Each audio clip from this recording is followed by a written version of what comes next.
In security matters, cyber implications of the year-end spending bill. At press time, lawmakers were poring over more than 2,000 pages of spending legislation. If passed, the omnibus will raise wages for federal workers by 1.3%, fund the government through 2016, and promote information sharing about cyber threats. For more, I'm joined by Robert Efrus, founder and CEO of Efrus Federal Advisors. Well, Rob, you've had a busy week. Let's start with a history lesson. Congress has struggled to pass significant cyber legislation for years. Why? Well, this is an issue that has been on the front burner for Congress since 2009 for many members who felt that the cybersecurity defenses of our nation needed to be strengthened.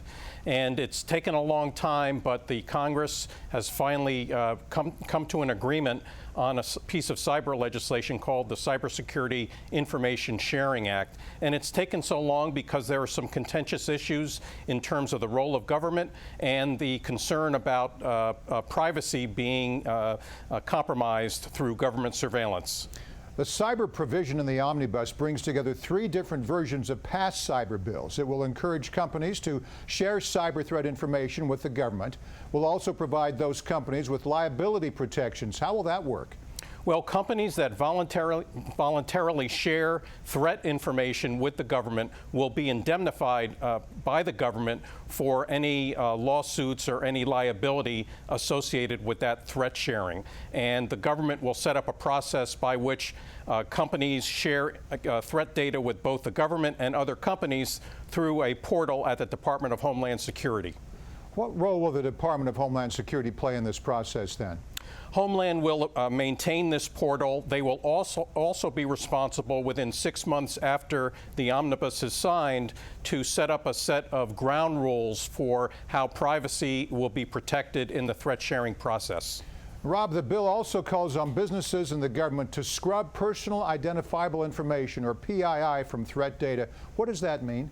That means, firstly, that companies in sharing threat data with the government will scrub that data to take out any PII information, turn that information over to the Department of Homeland Security, and then DHS will then be responsible for a second scrub to take out that PII data.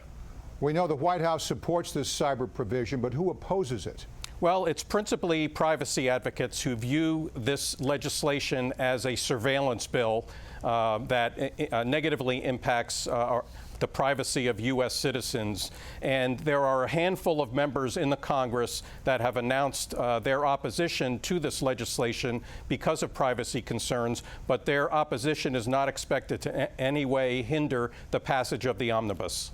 I read an article in the Federal Times, Rob, that compared the cyber provision to FTARA, the Federal IT Acquisition Reform Act.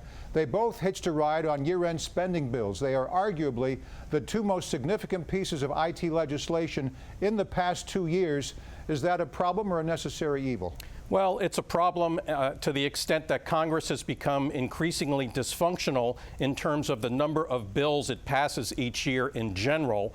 And while the House, on the one hand, has been fairly productive in passing IT reform legislation and cyber legislation, when those bills go to the Senate side, they have died in the past. And so the fact that they're hitched to spending bills suggests that, unfortunately, the way the Congress works these days, these issues need to be linked to a so-called must-pass piece of legislation in order for it to have a shot at getting enacted into law.